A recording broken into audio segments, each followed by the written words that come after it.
Sua exposição. É sempre muito importante escutar quem vai executar na ponta os projetos que aqui nessa casa nós aprovamos. Passo a palavra ao senhor Bruno Bione para a sua apresentação por 10 minutos, doutor. Bom, primeiramente, boa tarde a todos e todas. Eu gostaria de agradecer, na pessoa do deputado Miranda, o convite para estar aqui, assim como da deputada relatora Luiz Canziani, parabenizando pelo avanço dessa discussão, dessa importante discussão no parlamento brasileiro. Como já foi apresentado, meu nome é Bruno Bione, eu sou diretor fundador do Data Privacy Brasil, que é um espaço de intersecção entre duas organizações.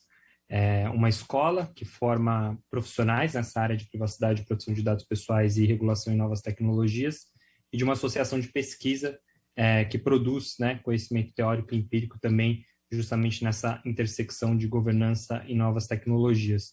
O Data Privacy Brasil faz parte da Coalizão Direitos na Rede, que é um coletivo que reúne mais de 40 organizações, que hoje também aqui está representada pela professora Nina da Hora e outras pessoas que já participaram ao longo dessas várias audiências públicas. E também, mais recentemente, o Data Privacy Brasil foi apontado para fazer parte do Conselho Nacional de Proteção de Dados Pessoais, justamente na cadeira da sociedade civil, com especialidade em privacidade e proteção de dados. A minha divisão de fala e possível contribuição, ela vai estar dividida em 4 partes. Então, primeiro, eu gostaria de resgatar um pouco o contexto, o pano de fundo do porquê e como se deve regular e se deve regular a inteligência artificial. E aí, depois, a partir de estabelecer qual que é essa racionalidade possível para se pensar em governança e novas tecnologias, apontar possíveis pontos de melhoria na proposta hoje em discussão na Câmara dos Deputados, que aí iremos endereçar uma parte mais programática, uma parte que a gente chama de caixa de ferramentas, arranjo de governação e o papel do poder público, e, por fim, disposições finais e transitórias. Então, partindo do pressuposto, explicitando como que a gente pensa no Data Privacy Brasil, governança de novas tecnologias, especialmente inteligência artificial, acho que é muito feliz a proposta e haver essa discussão nesse momento no parlamento brasileiro, porque já há um certo tempo, desde quando começaram a ser lançadas essas tecnologias no meio ambiente, e isso vem desde reconhecimento facial, de certa maneira, algumas questões que a gente está também vivenciando com questões relacionadas à desinformação. Tem um diagnóstico na literatura, isso não apenas por parte do poder público, mas também da academia, de que hoje, cada vez mais, esses efeitos colaterais, por assim dizer, dessas novas tecnologias estão se materializando cada vez mais com força.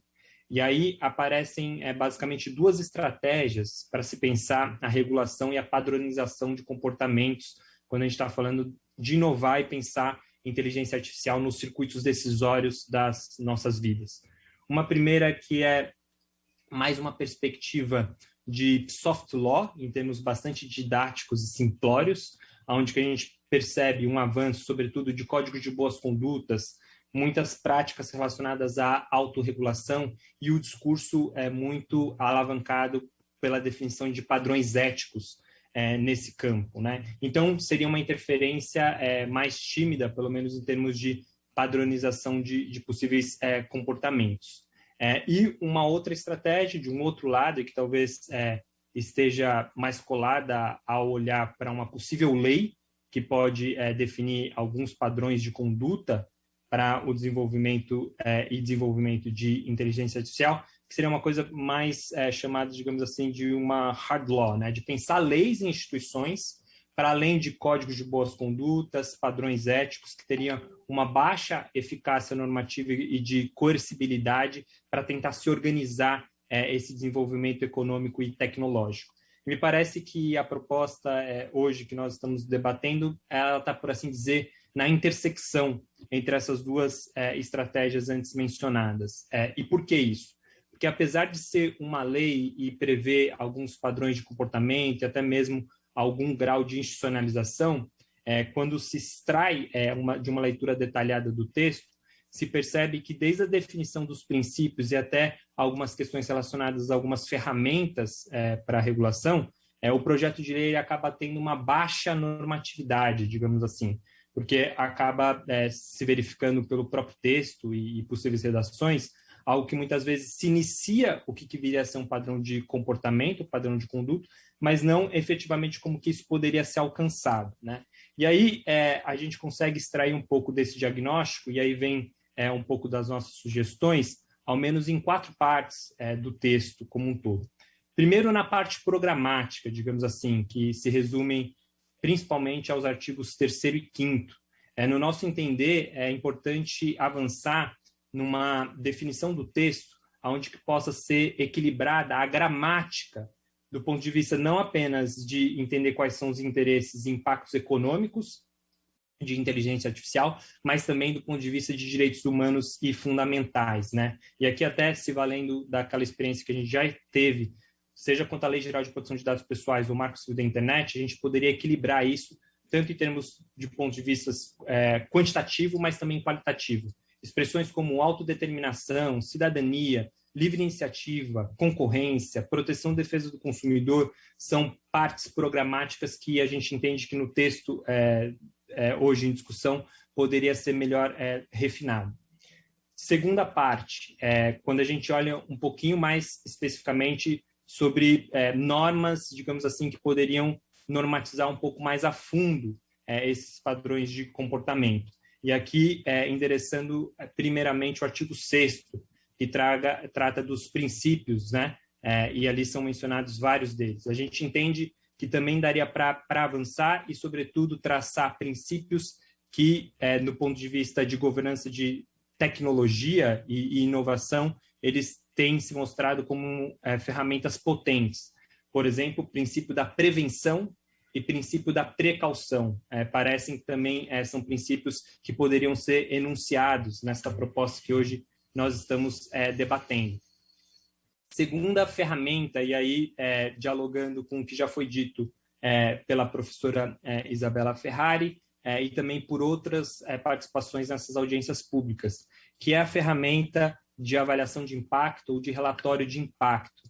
A gente entende e apoia essa proposta, mas entende que poderiam ser feitos alguns ajustes finos, né? Por exemplo, compreender na definição desse instrumento, dessa ferramenta, de que vai muito além de privacidade e segurança e poderia ter ali uma definição que pudesse olhar para um rol mais amplo de liberdades fundamentais que deveriam ser avaliadas e a documentação olhar de um ponto de vista metodológico como que isso seria endereçado e também se somando ao que já foi dito pela Isabela Ferrari, uma procedimentalização mínima disso, de quando que seria desengatilhado esse dever de conduta por parte de quem está lançando essa tecnologia de inteligência artificial. E aí a perspectiva de entender quais que seriam as nuances de uma tecnologia de médio, baixo ou mesmo alto risco parece ser essencial. E também a perspectiva de que essa documentação ela deve ser objeto de escrutínio público. Então, também procedimentalizar minimamente para que haja publicação desses relatórios e que a própria sociedade e entidades de direitos difusos coletivos também possam fazer esse tipo de escrutinização e daí poder falar em um arranjo mesmo de corregulação e deliberação pública como um todo, né? Isso também é encarado em várias propostas de regulação sobre a matéria ou pelo menos em alguns estudos sobre o tema. E por fim, acho que a gente pode também olhar para um capítulo e não para alguns artigos relacionados a poder público.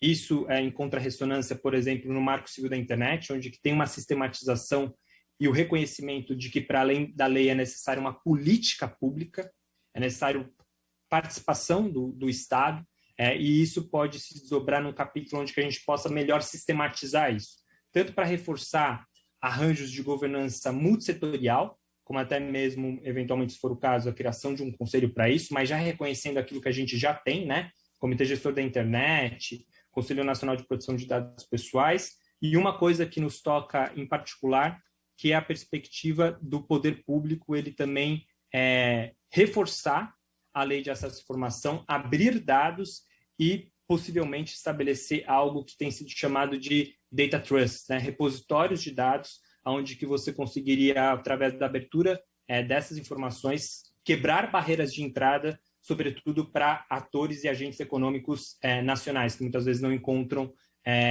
informações e dados para treinar e avançar nisso tudo. E aí, complementando e concluindo, por fim, disposições finais que poderiam remeter e fazer deferência normativa à lei de agências reguladoras e à lei de introdução a normas de direito brasileiro. Por quê? Porque são leis que foram ou recentemente sancionadas ou recentemente revisitadas e se fala dessa necessária coordenação institucional para pensar a regulação de um ponto de vista transversal e, ao mesmo tempo, setorial, como já foi mencionado aqui. Com base nisso, então, eu concluo saudando mais uma vez os colegas aqui dessa audiência pública e parabenizando a iniciativa da Câmara dos Deputados na pessoa do deputado Luiz Miranda e também da relatora Canziani.